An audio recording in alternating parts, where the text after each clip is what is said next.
This channel does not promote any violent, harmful or illegal activities. All content provided by this channel is meant for an educational purpose only. পুজোর আগে সুখবর, কলকাতার বাজারে এসে গেল বহু প্রতীক্ষিত পদ্মার ইলিশ। গতকাল রাতে বাংলাদেশ সীমান্ত পেরিয়ে ইলিশ ভর্তি ট্রাক ঢোকে হাওড়া স্টেশন লাগোয়া পাইকারি মাছ বাজারে। আজ সকাল থেকে কলকাতা এবং হাওড়ার বাজারের খুচরো মাছ ব্যবসায়ীরা সেই মাছ সংগ্রহ করার জন্য নিলামে অংশ নেয়। দিন কয়েক আগে বাংলাদেশ সরকার পুজো উপহার হিসেবে 1200 মেট্রিক টন ইলিশ রপ্তানিতে অনুমতি দেন।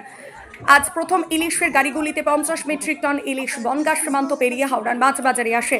ঘটনায় খুশি মাছ ব্যবসায়ীরা। 800 গ্রাম থেকে 1 কিলো সাইজের ইলিশ মাছ এসেছে। এই মাছ বাজারে নিলামের দাম ওঠার পর খুচরো বাজারে বিক্রি হবে। খুচরো বাজারের দাম পড়বে কিলো প্রতি 1600 থেকে 1700 টাকা বা তার বেশি। পুজোর মুখে পদ্মার ইলিশের আগমনে খুশি ভজন রসিক বাঙালি। আপনারা দেখছেন আনন্দ বাংলার সবার আগে।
এবার বাংলাদেশে খুব কম দাম, একটু বেশি ছিল, এখন একটু দাম কমছে।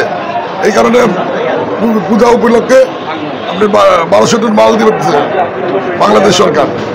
এখন মনে করেন মাছ কম হলেও যতদূর আসা দরকার আসবে, যতটুকু পাবো আমরা অতটুকু আসবে, না থাকলে তো আসবে না। মনে হয় না। মাছের দামটা বেশি কেন? বেশি কেন? আমদানি নাই তো।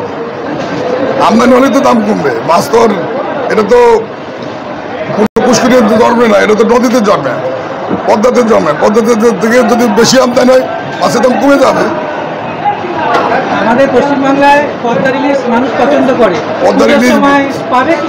পাবে পাবে, দামটা একটু বেশি কমবে, আরো মাছ আমদানি বেশি হবে, আরো কমবে। আমাদের সরকার কি বলছে, এত দেরি করলো কেন? দেরি করলো কেন? মাছ কম ছিল, এখানে দেরি করলো, একটু আমদানি বেশি হবে, এই কারণে দিয়ে দিত।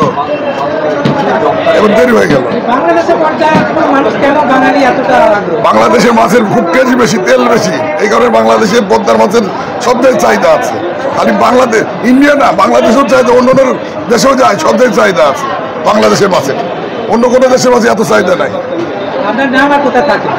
আমার নাম কাজী আব্দুল মান্নান, আমার বাড়ি পাবনা, আমার ঢাকাতে অফিস আছে, ফ্যাক্টরি আমার পাবনাতে, 7 star fish processing company limited.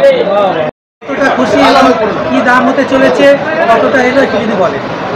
আমরা সবাই খুব খুশি যে অবশেষে বাংলাদেশ সরকার আমাদেরকে 1200 মেট্রিক টন মাছ প্রদান করেছেন এবং এই মাছের স্টার্টিংটা গতকালকে থেকে হয়েছে। প্রায় 50 মেট্রিক টন মাছ পেট্রাপোল সীমান্ত দিয়ে মাছ ঢুকলো। আজকে সব বাজারেই মাছ বিক্রি হচ্ছে।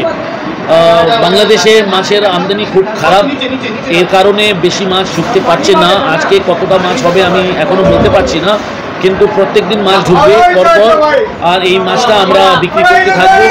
মাছের রেটটা খুব হাই, কারণ বাংলাদেশে মাছ কম, আর আমরা অকশনে মাছ বিক্রি করছি, কিলো সাইজের মাছ 1500-1600 এরকম বিক্রি হচ্ছে। মাছের মাছ ইম্পোর্ট করার মেয়াদটা খুব কম রাখা হয়েছে, 5 অক্টোবর। তো দেখা যাক কতটা মাছ নিয়ে আসতে পারি। মনে হয় না যে আমরা 500 মেট্রিক টনেরও বেশি নিয়ে আসতে পারি।